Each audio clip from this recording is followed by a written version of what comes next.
In 2022, Volition graced us with the cringiest game I have ever played, and that would be Saints Row 22. Now, 3 years after the launch of this game, I think it's time we really go back in and analyze what the hell went wrong. Now, let me make this clear. If you like the reboot and you find this game enjoyable, by all means, do not take this video as me shitting on your taste. This is a very opinionated review and overall just for your entertainment. So, with that being said, let's start the review. Probably my biggest problem with this game and many other people's problems was the story and the four main characters. The boss character I never really clicked with. Now sometimes they do actually show shades of the boss from 2 and 3 respectively, but a lot of their dialogue and their overall personality I found to be corny as hell. What sort of waffle maker can I get for 35 bucks? Presumably one that makes fucking waffles? Hey! Hey! The wage slave is back! How was your first day? Were the other mercenaries nice to you? You know, as far as hired killers go, I'd give him a 7. Now I understand that humor is 100% subjective, and I just don't find this game to be funny at all. I don't hate the boss character, but I feel like the boss was handled a lot better in the prior games. I feel like he was taken a bit more serious, while 3 and 4 were the games that really embraced the craziness. 3 is still semi-serious to me, and 4, while that game is just kind of bonkers, I have actually found appreciation for it, and I think it's actually a pretty fun game. Story sucks, but 4 itself is a fun game. Now, the main plot point is also one that I found to be pretty stupid. You don't form the Saints to rise to power. You become a criminal to pay off student debts and afford a waffle maker. No, that's not a joke. Now, and they don't even call it a gang either. It's a criminal enterprise. Now, let's look at the other 3 characters. First off, we have Nina. Now, Nina is a character that I actually really enjoy, and I felt that she could have worked in the prior Saints Row games. She's a part of one of the other rival factions at first, the Los Panteros. It's not the Los Panteros, it's just the Panteros. Jesus, what's wrong with you? Who the fuck is that guy? The Panteros are a car-themed gang. They're kind of a cross between the Carnales from Saints Row 1 and the Brotherhood from Saints Row 2, which I really enjoy. And honestly, to me, they're probably the best rival faction you go against. Next, we have Kevin, who I kinda really hate. His entire gimmick is the fact that he's a DJ and he doesn't wear a shirt, and they constantly make jokes about it to the point where it goes, oh my god, shut up, we get it, he doesn't wear a shirt. No, seriously, this is perfect. The only way this could be better is if you put on a fucking shirt. Dinner and a show, baby. I kept wearing a shirt. We also have Eli. He's kind of the nerdy brains behind the operation kind of guy, which I don't really have a problem with, but one of his side missions does piss me off. His side mission involves LARPing. LARPing. Now again, this comes back to the whole humor is subjective deal. Sure, Saints Row 2, 3, and especially 4 had a lot of goofy, dumb shit. I mean, look at Septic Avenger or the Bat in Saints Row 3, which I can't show you because YouTube hates funny. But in my opinion, I think that those were quick ha-has, and even the whole game of 3 and 4, really just 3 honestly. 3 was still kind of semi-serious, and 4, well, Saints Row 4 is Saints Row 4. We don't talk about Saints Row 4. But I just found the LARPing missions to be pretty dumb. The dialogue and especially the ending to the LARPing missions, they just made me cringe, and I found them to just not be funny and corny. No! Please! I'll give you anything! Riches! Power! Just name your price! I come for your crown. You? A min-maxing knave? Never!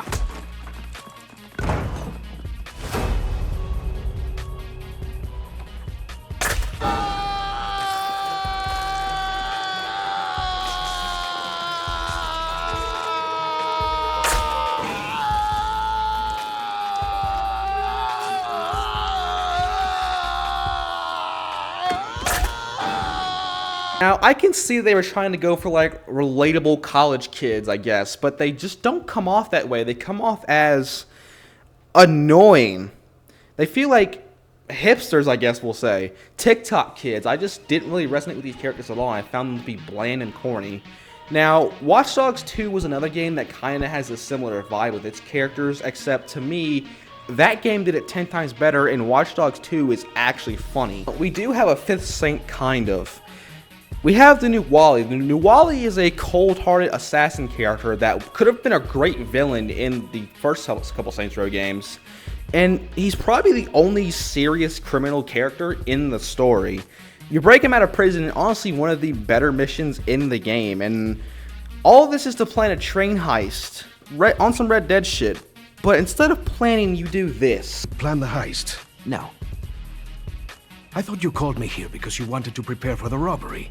Correct. So we are planning the heist. No. Okay, I must admit, I'm confused. What are we doing? Team building. What? Look, you don't know us, we don't know you, but we're putting our lives in each other's hands, so we need to be on the same page. Eli threw out the idea that we should spend a day doing some team building exercises. You know, so we can really get a sense of camaraderie. We have hats. I thought we agreed to use the fleur. This is better. I'm with Nina. I have so many questions. And that, my friend, is what team building is all about. Now, the train heist is actually a really fun mission, to be completely fair. You rob the train, and then Nuwali leaves for the rest of the game. Oh, and the Saints have a money fight because we need more cringe dialogue. We had a big win today. We should do something irresponsible to celebrate. What do you have in mind? Oh, I don't know. The money fight!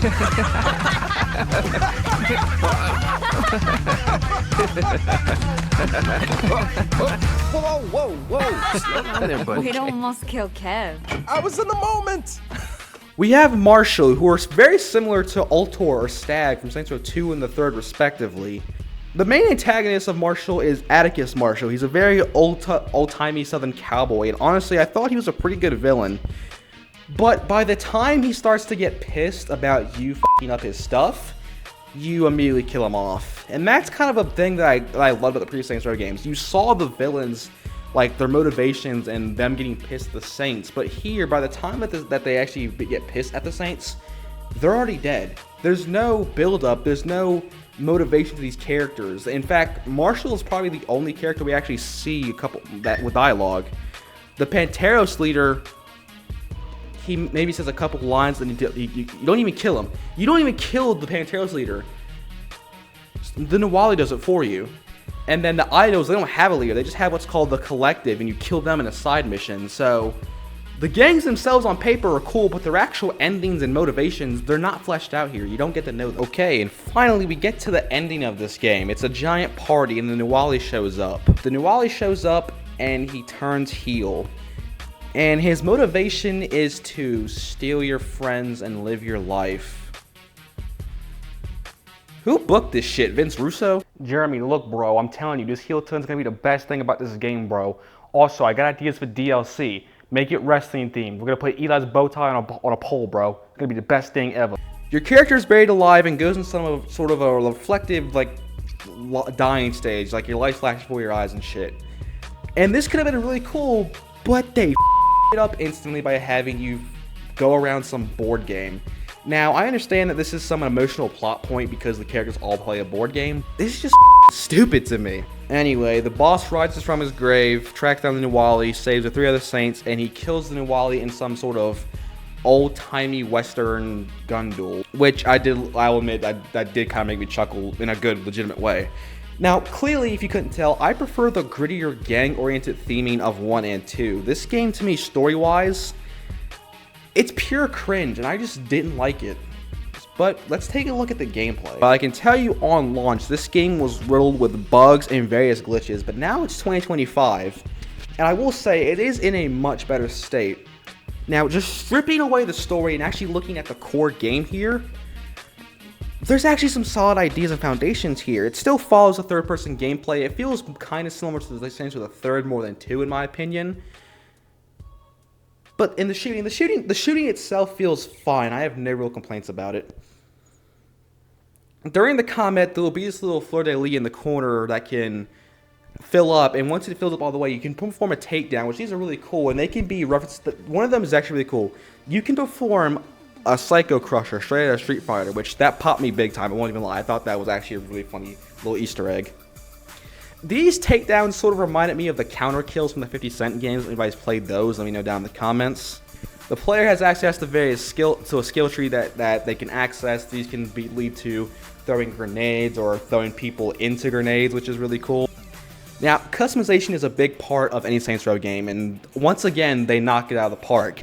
Being able to switch your outfit on the fly from your phone is actually a really nice choice that kind of gets rid of the monotonous having to go to a clothing store or your crib just to change your outfit or hairstyle, which is really cool. I love making cars in any video game. And Saints Row 2022, vehicle customization is actually one of the best parts about the game. From different paint types, bumpers, even having the ability to attach a towing cable to any car is actually really fucking cool. Now, again, customization is something that Saints Row games have never failed at, and while some of the clothing options don't fit my personal fashion choice, that's all subjective. I can't really give points away from that. Besides the main story, you have what are called criminal ventures. These see you place various businesses around the map and complete various objectives for them. Now, some of them are actually old activities from the old games, like insurance fraud or mayhem, which is really cool to see those return. One of the very first ventures is actually gym robs. No, I didn't stutter. They changed the name from rim jobs to gym robs, and I gotta ask, why? Rim jobs was actually funny and clever, and also, like, are they just trying to get rid of the immature and offensive humor? That's what made Saints Row funny in the first place, like, again, to me. Anyway, back to the ventures themselves. I actually really like these because they are adding to the criminal aspect. You're actually doing illegal activity, which I really appreciate. And I just want the main story to be like that. I want the main story to focus on hardened criminals, not college kids that just have guns. We have other side activities in the form of the Wanted and the side hustles. Wanted is essentially Hitman from Saints Row 2. Not 1, because Hitman in Saints Row 1 fucking sucks. Hitman in Saints Row 2. You find the target and you kill them.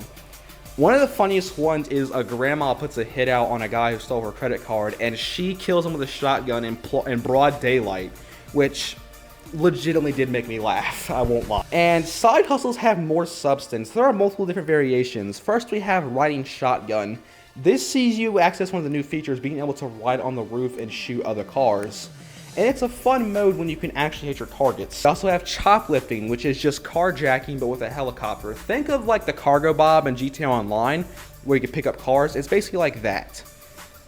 Again, another fun one. It pays well, and you can finish it. Now, I'm not going to list all of them. I only did play a few just to record the gameplay, but so far, the actual gameplay itself, when you get rid of the story and you talk about the gameplay and the actual side activities, there's actually a solid game here. Of course now, because there's been various patches and shit that's been fixed. Okay, you beat the game, you beat all the ventures, you have one more mission. Build the Saints Tower. To do this, you need to place all 14 criminal ventures on the map and all missions, and you know what? I fucking did it.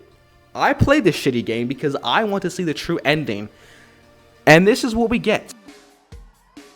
If you see a faded sign at the side of the road that says 15 miles to the Love Shack! Love Shack, yeah.